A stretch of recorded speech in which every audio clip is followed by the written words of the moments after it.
Divorce lawyers. What's the most outrageous reason someone filed for divorce? Story 1. She was a loud chewer at the dinner table. He developed a complex and literally needed out, as he couldn't bear to eat with her. Opinion. In his defense, if you hate certain sounds, they can quite literally drive you to insanity. Story 2. Taught the parakeet certain cuss words for his wife. LOL. The parrot lives with the man now. Opinion. Birds aren't real. Story 3. I worked at a law office where the owner often mentioned a bizarre case involving a man who sued for divorce. The reason? His wife refused to let him use a loaded long-distance hole puncher as a marital aid. At one point, she had agreed to let him use it, but only if it was unloaded. That wasn't good enough for him, and he argued that this was a valid reason to end their marriage. Edit.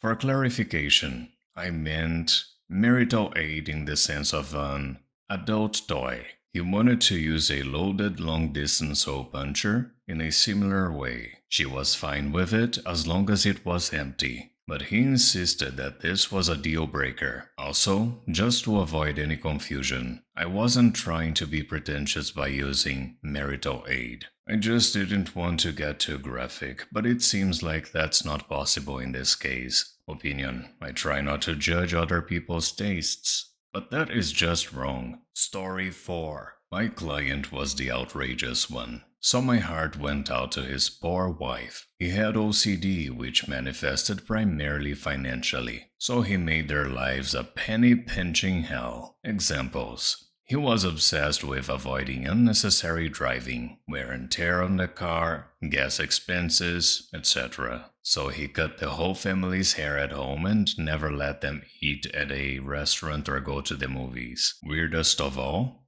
he kept one toilet paper roll on him at all times, and you had to get one square from him before you could go to the bathroom. He never gave more than one square. His wife finally got fed up and left him when 1. He gave her bangs during an in-home haircut, and 2.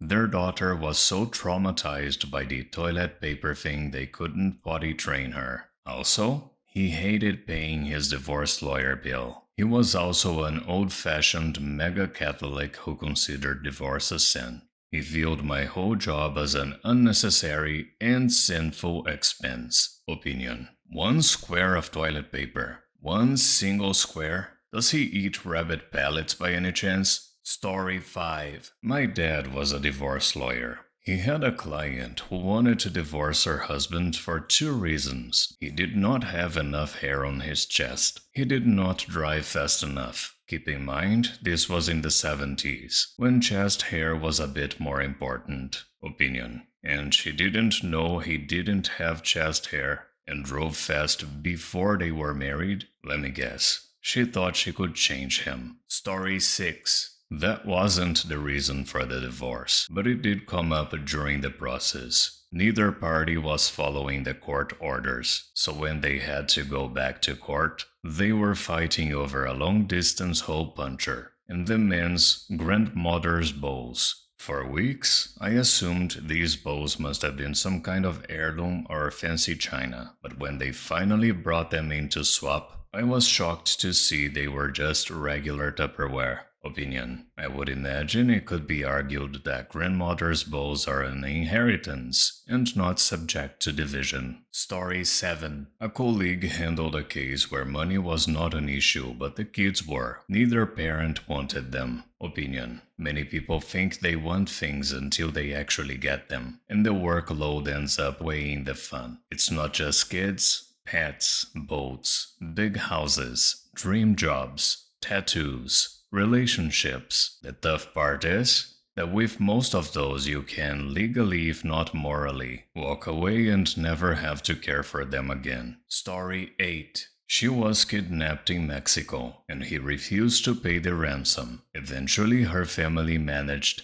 to raise the money, and she was left on the side of the road. It is not outrageous in the petty sense, but just how absurd the whole situation was. Edit. To answer a few questions. I don't know how much they wanted for the ransom, but it was a substantial amount. There was a conversation between her family and him, where he mentioned having the money liquid, and they had to sell off investments to get it. She might have told me more specifics, but I'm not sure. It was something in pesos, and I didn't know the conversion rate. It was just a random number to me. This happened about 7 years ago. He wasn't with her on the trip. She was traveling with cousins. Went downstairs alone to grab some ice cream and waited for them to get ready. I don't know all the details. She was extremely distraught talking about it, and it didn't feel right to pry. It was clearly a traumatic experience, and even though I had a million questions, I decided to leave it alone. Opinion: honey, I love you,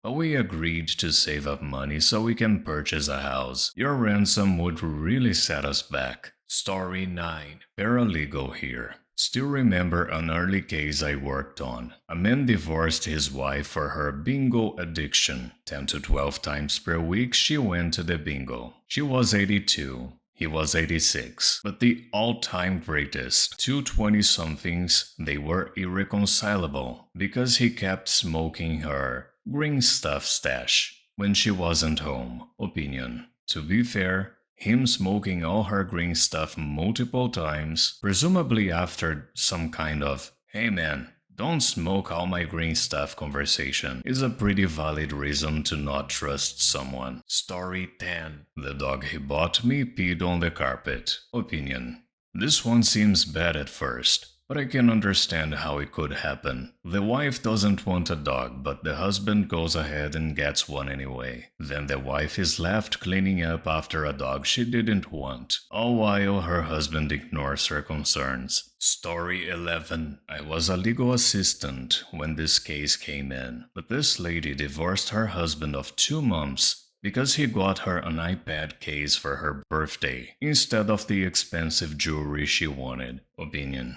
Jesus Christ. It is sad how unseriously people take marriage. Story 12. I wasn't a divorce lawyer, but I used to practice criminal defense work. Once I had a heavily pregnant client who attacked her husband of less than a year with an iron. She was sitting in a police cell, crying and insisting that her husband deserved it and that she wanted a divorce. I asked what he had supposedly done, thinking maybe he had cheated or something similar. Turns out, she had checked his phone and found one single adult website in his browsing history from over 2 years ago. Not the best thing to discover, but certainly not worth nearly beating him up and demanding a divorce over it. Opinion: so they've been married for less than a year, and the adult video is more than 2 years ago. That's ridiculous. Story 13. He was frustrated by her hoarding. She was frustrated by his utter uselessness. He filed for divorce, and she was my client. Her prized possession was a room or two full of scrapbooking materials. His prized possession was a yard full of junk cars that he never worked on. They had no children and no real assets. They hated each other more than any two people I had ever met, and the only terms they would agree to were these: he gets the scrapbooking stuff, and she gets the cars. My client also took the house, as he had no income and didn't want it anyway. It was the shortest divorce decree I've ever drafted. I intentionally squeezed it onto 1 page, and the judge and I had a good laugh over it. Once the decree was signed and filed, she hauled all the scrapbooking stuff to the yard, and he removed it to the dump. She then called a junk shop I referred her to and had all of his cars removed from the yard. Edit: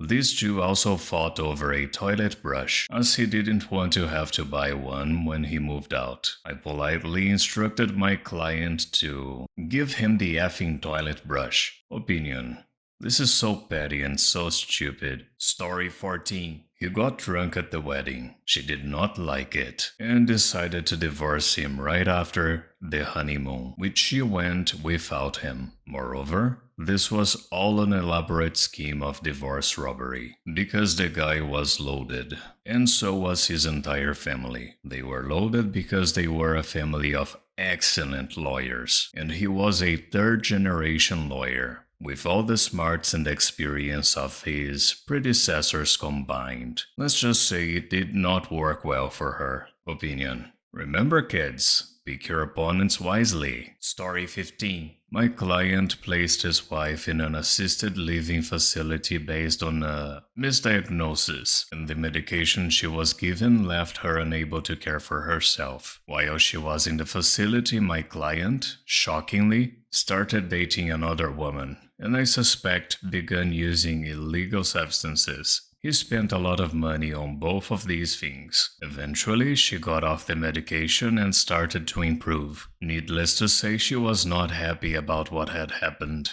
Opinion. I can't imagine losing part of my life to a medication issue and then coming back to my life and find out everything is upside down like that. That's unreal. Story 16. I had a client whose husband was convinced that her chronic vertigo caused by an inner ear condition was actually a sign of demonic possession. The symptoms could be treated with medication, but the husband, an evangelical, believed that 1. Her vertigo and general frustration with his methods were proof of possession. 2. The medication she was taking was allowing the devil to hide inside her. And 3.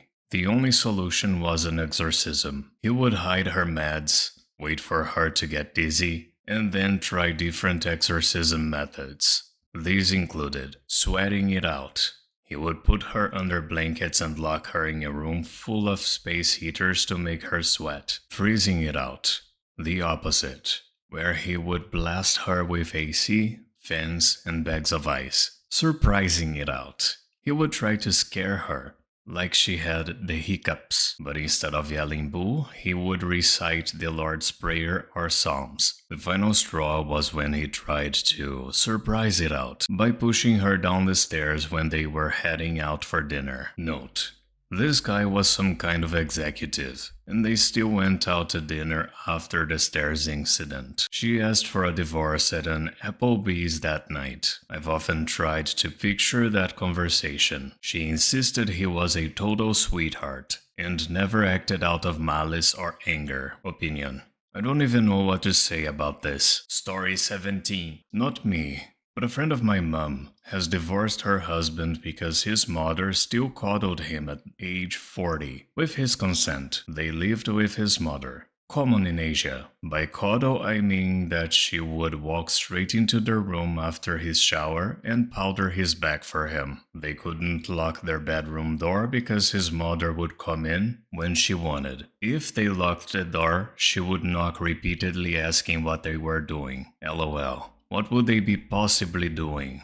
Playing poker? Opinion. What are you two doing? Trying to give you grandbabies. Story 18. This one is more sad than outrageous, but some of my colleagues specialize in elder law, and you would be surprised how many people in the US end up getting divorced on paper just to qualify for Medicare benefits without losing their home. Opinion. When I say that the government is trying to destroy families, people call me crazy. Thank you so much for watching. Don't forget to like, subscribe, and activate the bell button to receive notifications to my latest videos.